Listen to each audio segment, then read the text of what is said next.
Department of Transportation issued an emergency order to loosen restrictions on truck drivers in order to allow more fuel to be transported by a tanker. We're prepared to take additional steps depending on how quickly the company is able to bring its pipeline back to full operational capacity. The Federal Bureau of Investigation has determined Colonial's network was infected by ransomware, and it's a criminal act, obviously. FBI released details of the attack so others can take steps to prevent being infected. My administration takes this very seriously. We have efforts underway with the FBI and DOJ, Department of Justice, to disrupt and prosecute ransomware criminals. And my administration will be pursuing a global effort of ransomware attacks by transnational criminals who often use global money laundering networks to carry them out. My administration is also committed to safeguarding our critical infrastructure, much of which is privately owned and managed like Colonial.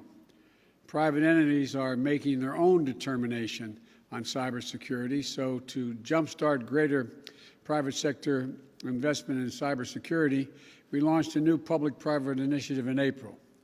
It begins with a 100-day sprint to improve cybersecurity in the electric sector. And we'll follow that with similar initiatives in natural gas pipelines, water, and other sectors. In addition to companies stepping up, we need to invest to safeguard our critical infrastructure. That's one of the many things my American Jobs Plan is designed to do. I also want to update the people on the progress that we've made in our recovery and the next steps that we're going to be taking. As we learned Friday, the economy created 266,000 jobs in April. In fact, altogether, since the time we took office, we've created more than 1.5 million jobs in the country. It's the most jobs created in the first 100 days of any president on record, more than 3 times the solid job creation that President Carter saw in his first 100 days, and more than 6 times what President Reagan saw. In the 3 months before I got here, our country was creating roughly 60,000 jobs a month. In the 3 months since we've gotten here, we've been creating on average 500,000 jobs per month. In the first quarter, our economy grew at 6.4% rate, outpacing the growth we're seeing from our friends in the Eurozone. Because of the American Rescue Plan, forecasters are projecting we'll see the fastest economic growth in nearly 40 years in the months to come. We're moving in the right direction. So let's be clear. Our economic plan is working.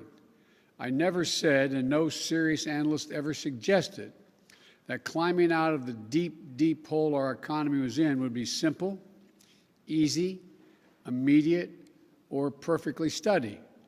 Remember, 22 million Americans lost their jobs in this pandemic. So, some months will exceed expectations, others will fall short.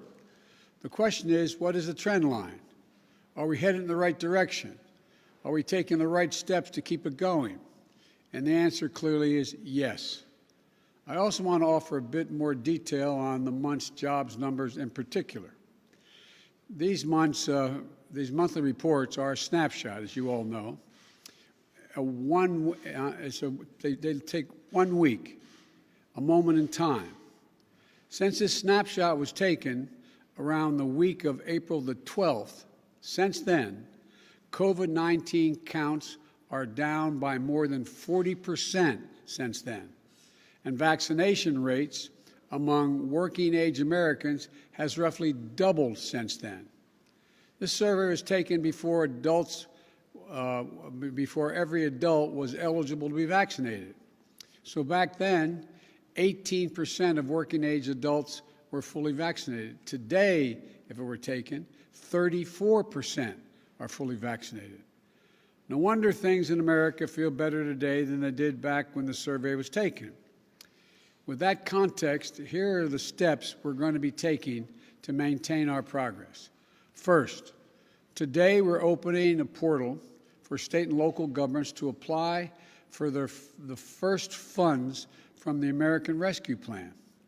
Because states and local governments have to balance their budgets, a lot of them had to lay off employees when the economy, state employees and local employees, when the economy slowed and tax revenues fell. We're talking about 1.3 million state and local employees out of work.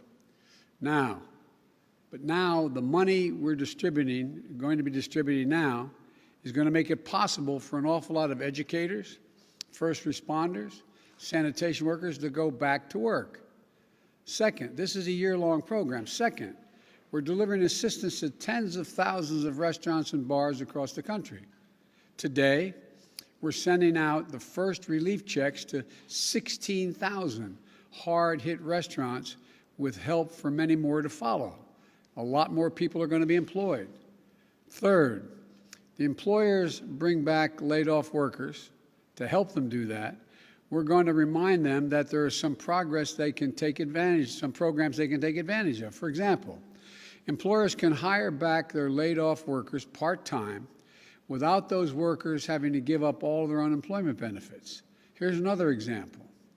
In the American Rescue Plan, we expanded a tax incentive called Employee Retention Tax Credit. This can provide a recovering small or medium-sized business a direct credit for each worker they keep on or a job that they rehire. Fourth, we're going to provide real help for people struggling with the challenge of childcare, which is making it hard for many parents who need to work, especially women, to get back to work. During this crisis, thousands of child care providers and centers were forced to close because they couldn't make ends meet with fewer students and higher costs to keep them safe. As a result, parents lost the support system they depended on for child care, and tens of thousands of child care workers lost their jobs. In fact, there are 150,000 fewer child care jobs now than there were pre-pandemic. The American Rescue Plan has already allocated funds to states to address the immediate challenge to our economy and of too few child care operations. This is the largest investment in child care since World War II. Today, my administration is releasing guidance to states to help get the funds they need out the door as quickly as possible to allow dramatic expansion and availability of child care in this country. With these funds, states can help hundreds of thousands of providers reopen and stay open and provide safe and healthy learning environments for more than 5 million children. These funds will also allow states to provide over 800,000 families with subsidies to pay for child care. Simply put, it's going to help working parents get back to work. This one-time investment is a real answer to a real problem our economy is facing right now. Well, look, fifth thing we're going to do, we're going to make it clear that anyone collecting unemployment who is offered a suitable job must take the job or lose their unemployment benefits. There are a few COVID-19 related exceptions so that people aren't forced to choose between their basic safety and a paycheck. But otherwise, that's the law. I know there's been a lot of discussion since Friday's report, that people are being paid to stay home rather than go to work. Well, we don't see much evidence of that. That is a major factor. We don't see that. Look, it's easy to say the line has been, because of the generous unemployment benefits, that it's a major factor in labor shortages.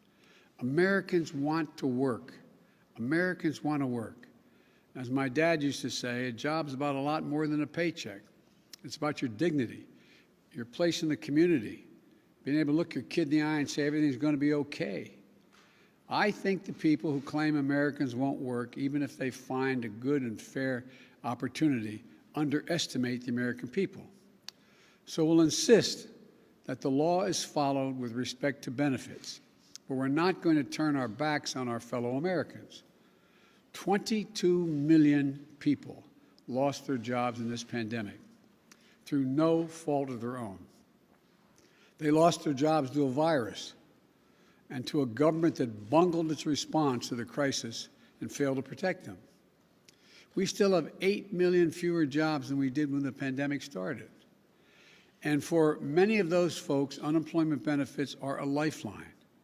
No one should be allowed to game the system, and we'll insist the law is followed, but let's not take our eye off the ball.